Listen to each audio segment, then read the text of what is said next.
Mi esposa me dejó, pero cuando el karma me hizo millonario, fue ella quien rogó de rodillas. Todo se fue al carajo el día que mi mujer decidió que yo ya no servía.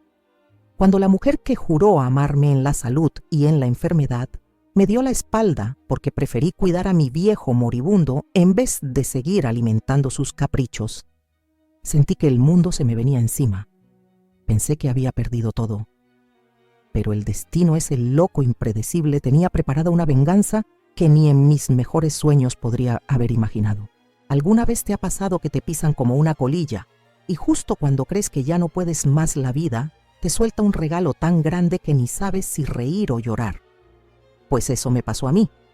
Y déjame decirte, pocas cosas en la vida saben tan dulce como la justicia que llega cuando menos te lo esperas. Todo empezó cuando mi padre, un hombre de los de antes curtido noble, hasta los huesos cayó enfermo. No fue una enfermedad rápida, de esas que te da tiempo apenas de despedirte. No, lo de él fue lento, doloroso, un desgaste que te rompe el alma de a poco. Yo, siendo su único hijo, no podía hacer otra cosa que estar a su lado. Era mi héroe, carajo, el hombre que me enseñó a ser quien soy. ¿Cómo no iba a quedarme a cuidarlo? Pero claro, a Lucía, mi esposa, le importaba un pepino. Ella tenía otros planes. Vacaciones en Ibiza, cenas de lujo, bolsos de diseñador. Y yo que apenas si tenía tiempo para respirar. Entre el trabajo, los turnos de hospital y las horas eternas acompañando a papá, era poco menos que un mueble roto en su vida. La gota que colmó el vaso fue una noche cualquiera de esas que no olvidas jamás. Llegué a casa molido con el uniforme todavía lleno de olor a hospital, y ahí estaba ella, emperifollada, perfumada, lista para salir de fiesta con una copa en la mano y una sonrisa que no era para mí. Me soltó así sin anestesia.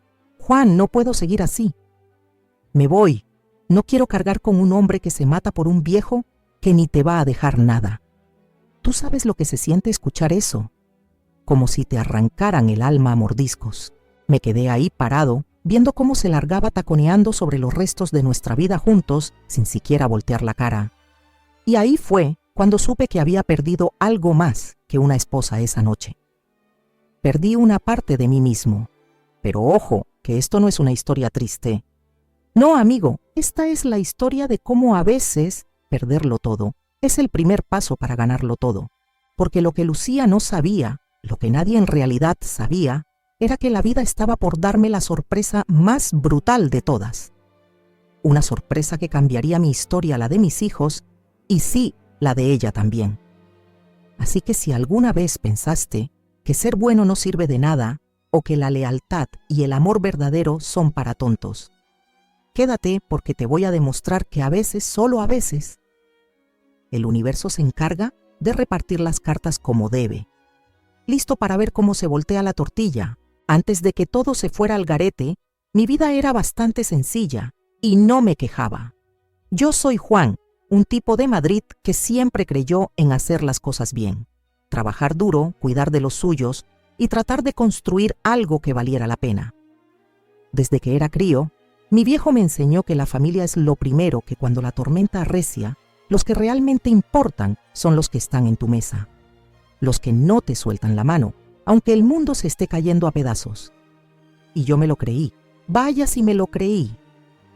Mi padre, don Manuel, para todos los que lo conocían, era de esos hombres que ya casi no se ven duro como una piedra, pero con un corazón más grande que el Bernabéu. Se pasó la vida trabajando como un burro para levantar su propio negocio de construcción sin pedirle favores a nadie. Lo que teníamos lo ganamos con sudor. Y aunque nunca nadamos en la abundancia, tampoco nos faltó lo esencial. Y para mí eso era suficiente. Siempre lo fue. Cuando me casé con Lucía, pensé que había encontrado a alguien que entendía todo eso. Una chica guapa, lista, con una sonrisa capaz de encender una ciudad entera. Pero ya ves las sonrisas bonitas. A veces esconden ambiciones que no ves venir ni en tus peores pesadillas. Al principio todo parecía de cuento, risas, planes, sueños a medias. Nos compramos un pisito en las afueras sencillo, pero acogedor, y enseguida llegaron nuestros 2 peques, la luz de mis ojos. pero no tardó mucho en empezar a notarse la grieta, ¿sabes? Al principio eran comentarios sueltos como quien no quiere la cosa. Y si nos mudamos a una zona más top, ¿no crees que deberías aspirar a algo más grande? Mira que fulanito ya cambió su coche por uno nuevo. Yo me hacía el sordo pensando que era normal querer mejorar, pero con el tiempo esa sed de más de todo empezó a volverse insaciable. Y entonces llegó la enfermedad de mi padre, como un puto tsunami arrasándolo todo. Le diagnosticaron cáncer de esos cabrones que no perdonan. Yo no lo dudé ni un segundo, reduje mis horas en la oficina. Me organizaba para estar con él, todo lo que podía para acompañarlo a cada maldito tratamiento para sostenerle la mano cuando los dolores lo doblaban en dos. Era mi padre, joder, no había discusión posible. Lucía, en cambio, empezó a cambiar. Cada vez estaba más fría, más distante. Cada vez que llegaba tarde, porque mi viejo me necesitaba, me recibía con caras largas, con silencios que pesaban toneladas. Llegó a decirme en una de esas discusiones que se clavan en la memoria como espinas que estaba desperdiciando mi vida cuidando a un muerto en vida. Imagínate el puñetazo en el estómago que fue eso.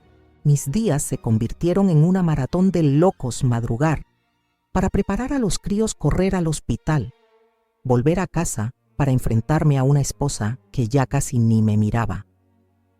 Muchas veces manejando por la ciudad de noche, solo con el rugido del motor y mis lágrimas ahogándome, me preguntaba en qué momento todo se había ido a la mierda, cuándo había dejado de ser suficiente, qué carajo había hecho mal. Y mientras yo me deshacía, tratando de no perder a mi padre y a mi familia al mismo tiempo. Lucía simplemente desconectó. Empezó a pasar más tiempo fuera con amigas, con eventos de trabajo que apestaban a excusa barata. Yo, tan idiota, todavía quería creer que todo podía arreglarse, que si aguantábamos un poco más, si superábamos la tormenta, podríamos volver a ser los de antes. ¡Qué ingenuo fui! La realidad es que Lucía ya había tomado su decisión. Mi viejo era para ella un estorbo, mis lágrimas una molestia, mi lealtad a mi familia, una traición a sus sueños de lujo. Y aunque yo no quería verlo, el final ya estaba escrito en sus ojos cada vez que me miraba. Pero no te preocupes, colega, no todo se iba a quedar así, porque aunque la vida me estuviera apaleando como a un saco de boxeo, el verdadero golpe de efecto todavía estaba por llegar. Y créeme, cuando llegó, no solo me levanté para nunca volver a caer. La traición no siempre llega de golpe. A veces es como un veneno que se mete poco a poco bajo la piel, hasta que un día te das cuenta de que ya te pudrió por dentro. Y así fue como pasó con Lucía. Al principio eran solo miradas de asco, de fastidio, de vergüenza, ajena, como si le diera asco ver a un hombre que aún ponía a la familia por encima de las putas apariencias. Cada vez que hablábamos de mi padre, ella torcía el gesto como si mencionarlo fuera una falta de respeto hacia su glamuroso mundo de redes sociales y cafés carísimos. Una tarde, mientras le preparaba el almuerzo a los niños y me partía el lomo entre tareas domésticas y mensajes del hospital, la oí hablando por teléfono en la terraza. No fue que quisiera espiarla, fue que su voz cargada de desprecio se metió sola por la puerta entreabierta. Juan está perdiendo el tiempo. Ese viejo no le va a dejar. Ni las gracias se está matando para nada. ¿Te imaginas? ¿Todo ese esfuerzo tirado a la basura? Me quedé congelado. El cuchillo que tenía en la mano resbaló y cayó al suelo con un ruido seco. Y en ese momento supe que Lucía ya no era mi compañera. Era una extraña cruel que no entendía que el amor verdadero no espera recompensas materiales. Esa noche, mientras acostaba a los niños y les contaba cuentos con la voz hecha trizas, sentí cómo algo dentro de mí se rompía. No era solo tristeza, era humillación, era rabia. Era el sabor amargo de saber que la mujer que había elegido para compartir mi vida me veía como un estúpido por amar a mi padre. Y aún así, como el idiota enamorado que era, intenté salvar lo que quedaba. Me acerqué a ella en la cama. Le tomé la mano y le dije: sé que no es fácil, sé que te he descuidado, pero esto va a pasar. Solo necesito que me aguantes un poco más. Lucía retiró su mano como si le hubiera tocado un bicho. Me miró con esa frialdad cortante que no se olvida jamás y soltó sin temblarle la voz: no pienso desperdiciar mi juventud esperando a que termines de jugar al enfermero. Me quedé en silencio. ¿Qué se supone que respondes a algo así? No hay manual para esos momentos. Solo la impotencia que se te atraganta en la garganta mientras ves cómo se desmorona la vida que tanto te costó construir. Los días siguientes fueron un infierno silencioso. Ella ya no se molestaba en fingir. Salía de casa vestida como para portada de revista. Regresaba a cualquier hora, a veces ni siquiera dormía en casa. Los niños empezaron a preguntar, a sentir la ausencia de su madre, aunque estuviera físicamente allí. Y yo, dividido entre ser un buen hijo y ser un buen padre, trataba de sostener todo el peso del mundo sobre mis hombros. Hasta que una mañana, sin avisar, sin lágrimas, sin dramatismos, me soltó la bomba mientras desayunábamos en silencio. Quiero el divorcio, así sin más, ni un lo siento, ni un intentémoslo. Nada. Se levantó de la mesa, dejó las llaves sobre el mueble de la entrada y se largó, dejándome allí con el café frío en la mano, los niños jugando en el salón y un hueco negro en el pecho que parecía que me iba a devorar. Firmar los papeles del divorcio fue la cosa más surrealista que he vivido en mi vida. Ni siquiera discutimos. No peleamos por custodia, ni por propiedades, ni por nada. Ella no quería a los niños, no quería las responsabilidades, solo quería ser libre para correr detrás de sus sueños de grandeza. Recuerdo que el abogado, un tipo calvo y con pinta de aburrirse, hasta de respirar, me miró raro, cuando firmé sin decir palabra, como si esperara que hiciera un escándalo, que llorara, que rogara. Pero no. Para entonces ya no quedaban lágrimas, solo una calma extraña, como la que llega después de un huracán que arrasa todo. Cuando salí de la oficina del abogado, Madrid estaba gris, lloviznaba y la ciudad parecía acompañar mi desastre personal. Me metí en un bar de mala muerte, pedí un whisky barato y brindé en silencio por todo lo perdido, por todo lo aprendido y por todo lo que sin saberlo estaba a punto de ganar. Y es que aunque en ese momento me sentía como el hombre más solo y jodido del mundo, la vida ya estaba cocinando a fuego lento la lección más brutal que jamás recibiría, que a veces hay que tocar fondo para encontrar el verdadero tesoro. Pero aún faltaba lo peor, amigo, porque no fue solo que Lucía me dejara, fue que al irse se llevó también mis últimas fuerzas, mis últimas ilusiones, y mientras yo trataba de salvar lo poco que quedaba de mi familia, ella celebraba su nueva vida en fotos de Instagram rodeada de copas de champán y tipos con sonrisa de tiburón. Sí, la traición fue total, cruda, sin anestesia. Pero si algo me enseñó todo este desastre, es que la vida no se queda a deber nada. Todo, absolutamente todo, termina por volver. Y créeme, cuando volvió, fue de una manera tan épica que ni yo mismo me la creía. Pensé que después de la traición de Lucía ya no podía caer más bajo, que ya había tocado fondo. ¡Qué iluso! Porque a veces la vida, cuando te quiere aplastar, de verdad lo hace sin piedad, sin pausa, hasta que ya ni sabes quién eres. Pasaron apenas un par de semanas después del divorcio. Yo seguía arrastrándome como un fantasma, sobreviviendo a base de café y promesas rotas, mientras trataba de ser todo para mis hijos: madre, padre, amigo, consuelo. Dormía 3 horas al día, apenas comía, y cada vez que me miraba en el espejo veía a un tipo demacrado que apenas reconocía. Y en medio de ese caos, mi padre empeoró. Jodidamente rápido, un día estaba riéndose conmigo viendo el partido en la tele, y al otro apenas podía abrir los ojos, luchando por respirar. Cada visita al hospital era un puñal más al corazón. Verlo así, reducido a huesos y piel, era como ver apagarse una estrella que siempre creí eterna. Una noche, después de pasar 12 horas con él en cuidados intensivos, volví a casa tan cansado que apenas sentía las piernas. Los niños dormían gracias a la vecina, que Dios la bendiga. Me echaba una mano cuando podía. Yo me dejé caer en el sofá sin siquiera quitarme los zapatos y me quedé dormido. Al amanecer, un ruido seco Me despertó. Un golpe en la puerta. Me arrastré hasta allí medio sonámbulo y me encontré con algo que me dejó sin habla. Era Lucía. Con un vestido de fiesta maquillada, como para una boda, y un bolso de marca colgándole del brazo, y no estaba sola. A su lado un tipo trajeado que reconocí de las pocas veces que la había visto en las redes sociales, uno de esos amigos de negocios con sonrisa falsa. «Vengo a por mis cosas», soltó ella, como quien pide una caña en un bar.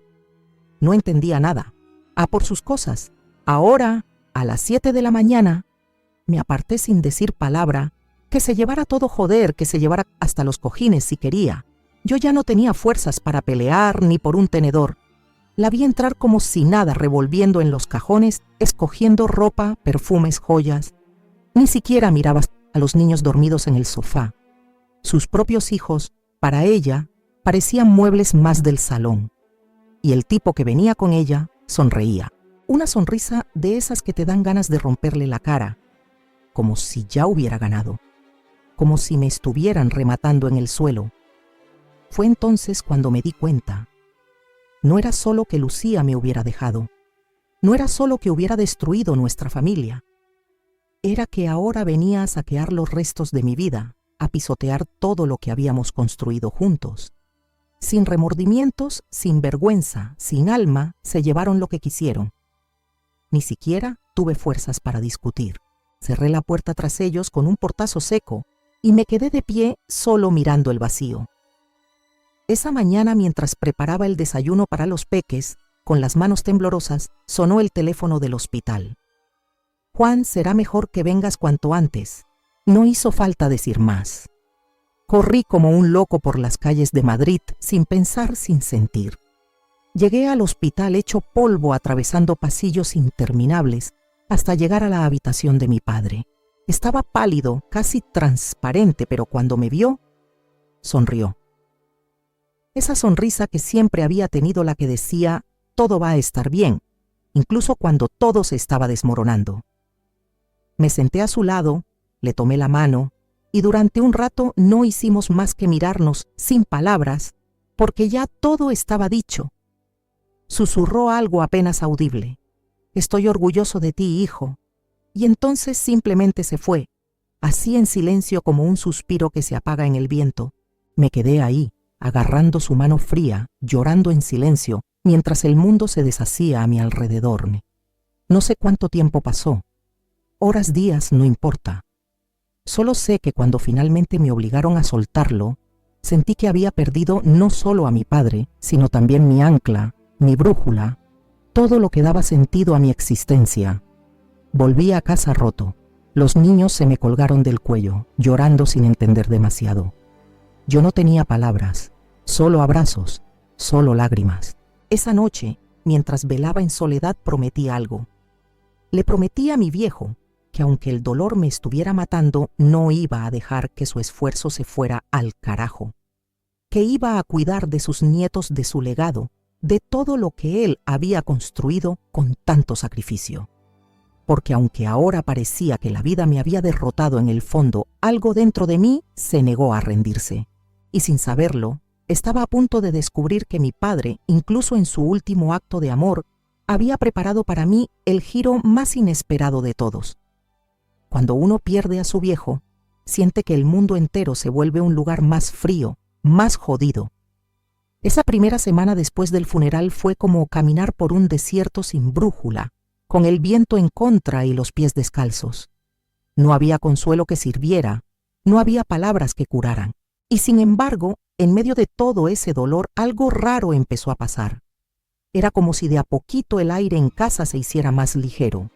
Como si el silencio, ese silencio cabrón que me ahogaba, empezara a sonar diferente, más limpio, más libre. Los niños pobrecitos se aferraban a mí como náufragos, pero también empezaron a reír otra vez. Cosas simples como jugar en el patio, ver pelis abrazados en el sofá, preparar pizzas desastrosas los sábados por la noche. Yo, que me sentía un cadáver andante, empecé a darme cuenta de que ellos no necesitaban grandes lujos ni padres perfectos, solo necesitaban a su papá. Y eso, carajo, podía dárselo. Poco a poco fui reconstruyendo algo parecido a una rutina. Madrugar, preparar desayunos, llevarlos al cole, pasar tardes de deberes y fútbol en el parque. No era una vida de película, no era instagramable, pero era real. Y por primera vez en mucho tiempo me sentía vivo de verdad. Y Lucía, bueno, Lucía era ya apenas un recuerdo lejano. No llamaba, no preguntaba por los niños, no mandaba ni un mísero mensaje de cumpleaños. Se había evaporado de nuestras vidas como el humo de un cigarro barato. Y te voy a ser honesto, al principio dolía. Pero luego fue como sacarse una espina infectada. El dolor dio paso a un alivio brutal. No más dramas, no más reproches, no más vivir a la sombra de alguien que solo sabía exigir y nunca dar. Era libre, totalmente libre. Recuerdo una tarde en particular, meses después de todo aquel infierno. Estábamos en el parque del barrio, yo tirado en el césped, con los críos jugando alrededor, el sol calentándome la cara, el cielo azul infinito sobre nosotros. Y me cayó la ficha así sin aviso. Estaba bien. No feliz en el sentido cursi de las películas, no perfecto, pero en paz. Tranquilo, completamente dueño de mi vida, de mis decisiones, de mis días. Y eso, amigo mío, vale más que todo el oro del mundo. Fue en medio de esa nueva normalidad que recibí la llamada del abogado de mi padre. Me citó en su despacho para revisar unos asuntos pendientes de la herencia. No pensé demasiado en eso. Sabía que mi viejo no era millonario, que no tenía mansiones ni coches de lujo. Supuse que sería algo simbólico, unas herramientas, tal vez el reloj de bolsillo que había pertenecido a mi abuelo, cosas así. Así que fui sin expectativas, vestido con jeans viejos y una camiseta cualquiera, pensando más en qué comprar para la cena que en lo que fuera a decirme aquel tipo. Pero, hermano, lo que me esperaba en esa oficina me voló la cabeza. El abogado, un hombre mayor, de voz grave y maneras pausadas, me ofreció un café y sacó un fajo de papeles gruesos. Juan empezó mirándome por encima de sus gafas. Tu padre dejó instrucciones claras antes de morir, y créeme, pensó en todo. Levanté una ceja sin entender muy bien qué quería decir con eso. Verás, continuó. Hace unos años tu padre vendió parte de sus propiedades. Invirtió sabiamente, diversificó, y el resultado es considerable. ¿Considerable? ¿Qué tan considerable podía ser algo que jamás nos mencionó? El abogado deslizó un sobre hacia mí. Todo lo que dejó es tuyo, exclusivamente tuyo. Ninguna otra persona tiene derecho a reclamar nada. Abrí el sobre con manos temblorosas y casi me caigo de la silla. Cuentas bancarias, inversiones inmobiliarias, acciones, propiedades repartidas por toda España. Un monto total que me hizo pestañear varias veces para asegurarme de que no estaba alucinando. Era millonario, sí, tal cual. Un simple padre soltero, un currante de toda la vida. De pronto tenía en sus manos una fortuna que podía cambiarle la vida a él y a sus hijos para siempre. Me quedé mudo. No sabía si reír, llorar o salir corriendo. Era demasiada información, demasiado peso. Y entonces, entre el mareo de cifras y papeles, lo entendí. Mi padre nunca me dejó solo. Nunca dudó de mí. Mientras yo creía que luchaba contra el mundo con las manos vacías, él había estado construyendo en silencio un escudo para protegernos, incluso después de su partida. Era su última lección. Una lección de amor silencioso, de fe incondicional, de sacrificio verdadero. Salí de aquella oficina con el corazón desbordado. No por el dinero, no. Por el amor brutal, gigantesco, inmortal, que mi viejo me había dejado como herencia real. Esa tarde, en vez de ir a un restaurante caro o celebrarlo con champán, recogí a mis hijos del cole, compré un par de helados y nos fuimos a sentar. En nuestra banca de siempre en el parque. Mirándolos reír embadurnados de chocolate, entendí que ya tenía todo lo que realmente importaba y que lo mejor, lo realmente bueno, apenas estaba empezando. Aunque ahora la vida empezaba a sonreírme de una forma que ni en mis mejores sueños había imaginado, no te voy a mentir, el dolor seguía ahí. No era un dolor de esos que te hacen llorar a gritos, no. Era algo más silencioso, más traicionero como una sombra que siempre caminaba a 2 pasos detrás de mí. Por mucho dinero que tuviera ahora en el banco, por muchas puertas que se me abrieran, había algo que ninguna fortuna del mundo podía comprar. La voz de mi padre diciendo, todo va a estar bien. El olor a su café recién hecho en las mañanas frías, su risa cuando se burlaba de mis metidas de pata. El duelo no desaparece solo porque la vida te regale un plot twist. El duelo te acompaña, te susurra cosas tristes cuando menos te lo esperas, te golpea de noche cuando todo está en silencio y los recuerdos atacan como fantasmas. Pero en medio de ese dolor, había también algo que no estaba dispuesto a soltar: el orgullo. Orgullo por todo lo que mi padre había sido. Orgullo de saber que pese a los errores, pese a las derrotas, yo había estado a su lado hasta el final. Orgullo de ver a mis hijos crecer felices, sabiendo que el apellido que llevaban era un apellido limpio, lleno de lucha y amor verdadero. Así que poco a poco empecé a levantarme de las cenizas. Me ocupé de los trámites de la herencia como un guerrero, sin quejas, sin dejarme arrastrar por la tristeza. Invertí en arreglar la casa que había sido de mi padre. Le di una nueva vida, sin borrar los recuerdos, respetando cada rincón que contaba nuestra historia. Monté una pequeña empresa con parte del dinero, un proyecto que siempre había soñado, pero nunca había tenido los medios para hacerlo realidad. Algo que no solo me diera estabilidad, sino también un propósito, algo que pudiera algún día dejar a mis hijos como legado.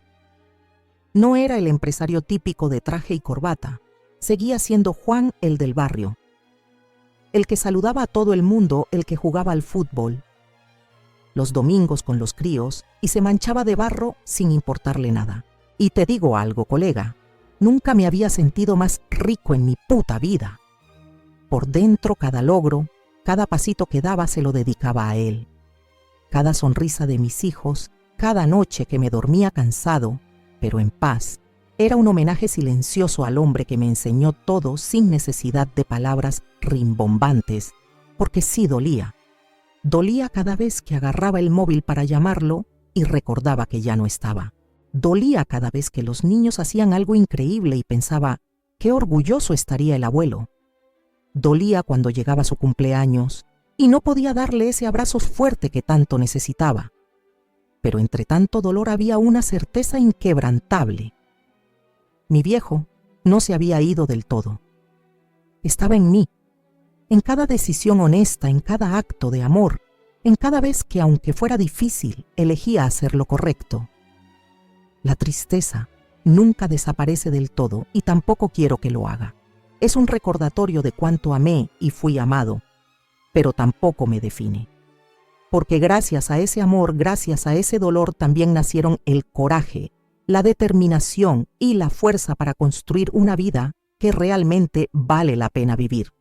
Y te prometo que pase lo que pase, no voy a fallarle, jamás. Justo cuando creía que ya nada podía sorprenderme, que ya había visto lo peor y lo mejor de la vida, el destino volvió a tirarme una bomba. Y esta vez una que me haría entender de verdad todo lo que mi viejo había hecho por mí, todo lo que había planeado en silencio, mientras yo me partía el alma cuidándolo. Todo empezó con una llamada del notario. Juan, ha salido a la luz un anexo especial en el testamento de tu padre. Tenemos que vernos. Yo pensé que sería algún detalle sin importancia, algún terreno olvidado, alguna anécdota sentimental, nada grande. No me imaginaba que una vez más el viejo me iba a dejar con la boca abierta. Llegué a la notaría sin muchas expectativas, vestido como siempre sencillo, con el corazón tranquilo, pero preparado para cualquier cosa. Me senté frente al notario, un hombre canoso, serio, que parecía más nervioso que yo mismo. Me extendió un sobre lacrado. Esto lo dejó tu padre, solo debía ser abierto cuando todo estuviera asentado. Cuando tú, Juan, estuvieras listo para escuchar lo que realmente quería dejarte, tragué saliva y rompí el sello. Dentro una carta escrita de su puño y letra. Mi querido hijo, decía con su letra firme y familiar, sé que para ti lo más valioso no es el dinero. Nunca lo fue, tu riqueza real. Siempre ha sido tu corazón, tu lealtad, tu valor. Pero también sé que en este mundo el dinero puede ser una herramienta poderosa si se usa con sabiduría. Seguía leyendo con las manos temblorosas. Por eso todo lo que trabajé durante años, todo lo que guardé sin que nadie supiera, ahora es tuyo. No para que cambies quién eres, sino para que puedas construir un futuro donde tus hijos crezcan libres, felices y con oportunidades que nosotros nunca tuvimos. Al final de la carta había algo más, una cláusula especial. Mi padre no solo me había dejado dinero, también había adquirido en sus últimos años una pequeña empresa de construcción que llevaba meses funcionando casi en secreto, bajo el nombre de Manos de Familia. Un proyecto pensado para ayudar a familias de bajos recursos a tener una vivienda digna. Mi padre no había buscado hacerse rico para presumir ni para vivir como un rey. Había invertido su vida en dejar un legado real, uno que pudiera cambiar vidas más allá de la nuestra. Y ahora ese proyecto era mío. Cerré los ojos un segundo. Sentí que el aire pesaba, que el corazón me latía a 1000 por hora.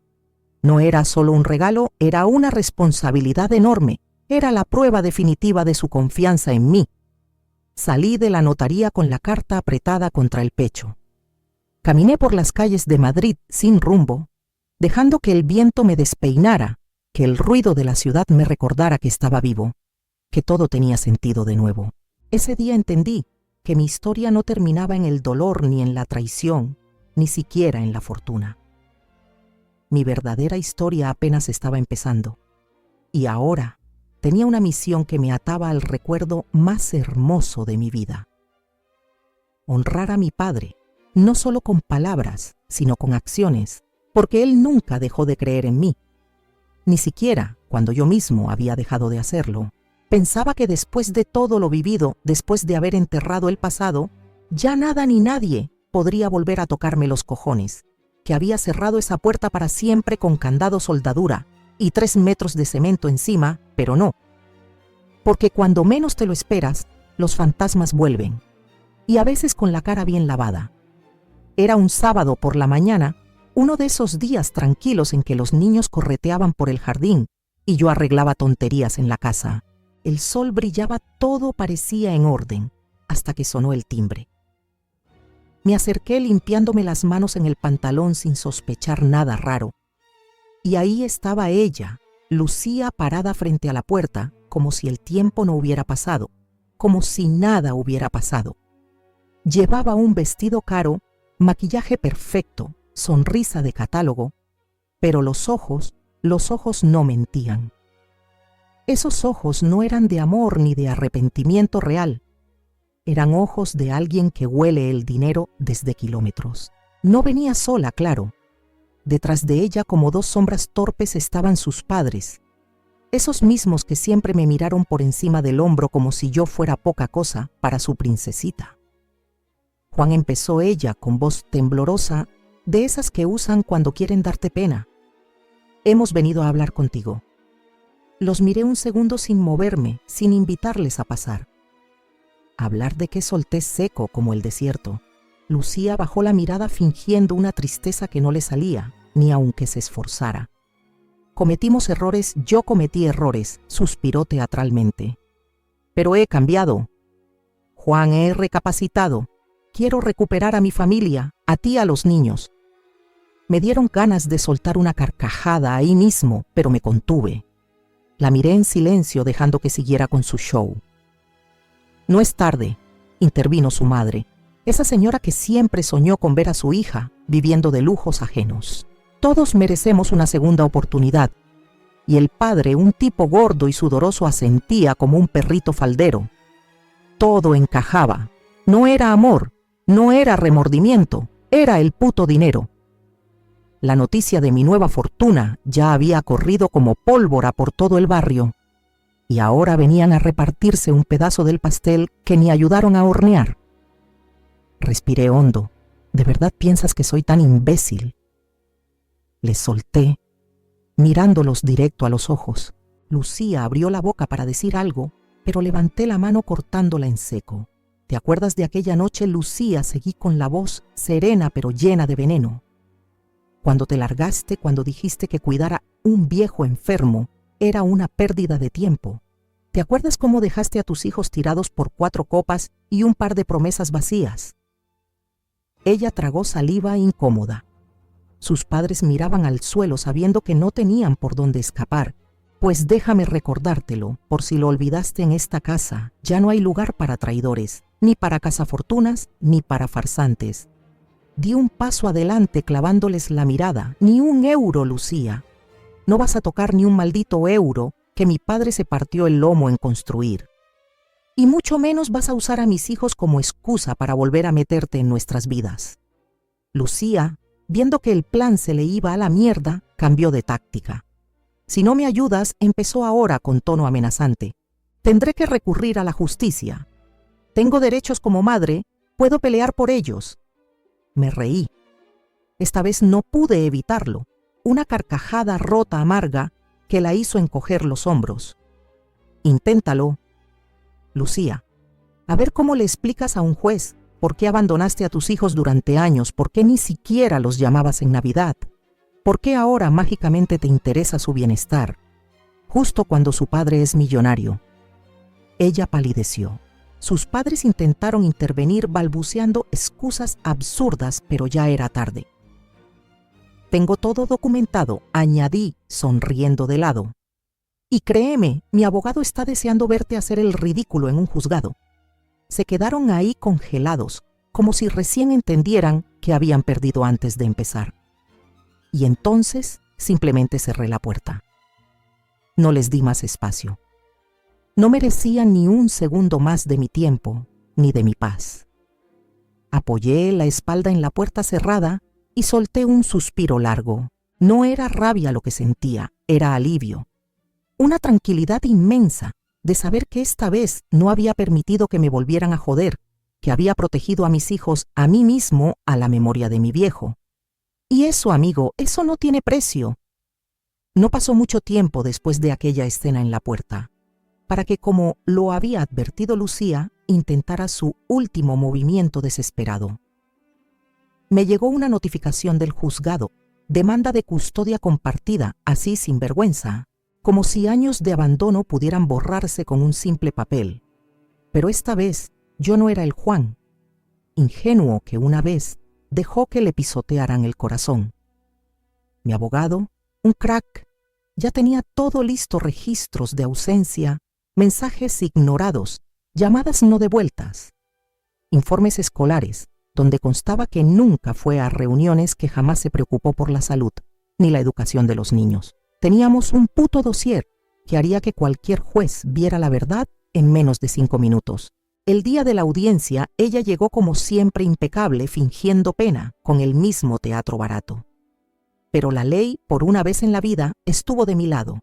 No le dieron ni la mínima oportunidad. El juez fue claro. Directo sin piedad, custodia exclusiva para mí, visitas supervisadas para ella. Si es que algún día le importaba de verdad ver a sus hijos. Cosa que dudaba hasta el mismo tribunal. Lucía se quedó muda con los ojos llenos de lágrimas falsas, mientras sus padres, sentados atrás, no sabían dónde meterse. Cuando salí del juzgado, sentí algo que no había sentido en mucho tiempo. Paz. No una paz cualquiera, no de esas pasajeras. No era una paz profunda, de esas que nacen cuando sabes que has peleado por lo correcto y has ganado sin necesidad de ensuciarte. Miré al cielo como siempre que necesitaba sentir a mi viejo cerca y sonreí. Lo logramos, papá, susurré. Había justicia. Y esta vez la justicia tenía nombre y apellido, el de mi familia, el de mis hijos. El mío. Ahora sí el pasado quedaba enterrado.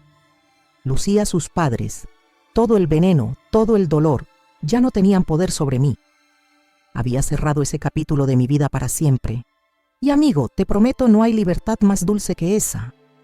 La vida después de tanta tormenta, por fin empezó a brillar de verdad. Tomé las riendas de la empresa que mi padre me dejó. Manos de familia, y la llevé más lejos de lo que jamás hubiera soñado. No solo era un negocio rentable, era una misión. Cada casa que construíamos, cada familia que ayudábamos, era como rendirle homenaje al hombre que me enseñó a ser fuerte, honesto y leal. Mis hijos Mis pequeños guerreros crecían felices, sin lujos exagerados, pero con todo el amor del mundo. Cada risa, cada abrazo de ellos era un recordatorio de que había valido la pena pelear hasta el final. La casa que antes se sentía vacía, ahora estaba llena de vida, de risas de tardes de juegos y películas. Era nuestro refugio, nuestro mundo construido sobre la verdad y el amor real, no sobre apariencias ni codicia. Lucía desapareció como un mal sueño que ya no podía tocarme. Nunca volvió a intentar acercarse, y si algún día lo hacía, ya no tendría poder sobre nosotros. Esa puerta estaba cerrada para siempre. Un día, mientras miraba a mis hijos correr por el jardín, me di cuenta de algo. No necesitaba más. No necesitaba más dinero, ni más reconocimiento, ni más éxito como lo entiende el mundo. Tenía todo lo que un hombre de verdad puede desear: paz, familia, dignidad. Y sobre todo tenía la certeza de que mi padre, desde donde estuviera, sonreía orgulloso, porque había cumplido mi promesa. Había protegido su legado, había protegido a los míos, y me había protegido a mí mismo. A veces perderlo todo es la única manera de ganar lo que realmente importa. Y créeme, amigo, cuando por fin entiendes eso, ya nadie puede arrebatarte tu felicidad. ¿Tú qué harías si estuvieras en mi lugar? ¿Perdonarías o harías justicia como yo? Déjame tu opinión en los comentarios. Quiero saber qué piensas de todo esto. Y si crees como yo que el verdadero amor, la lealtad y la familia siempre terminan venciendo a la codicia y la traición, entonces dale like a este video, compártelo con alguien que necesite una dosis de esperanza y no olvides suscribirte al canal. Aquí seguimos contando historias reales, historias donde el bien, aunque tarde, siempre encuentra su camino. Nos vemos en la próxima, guerreros.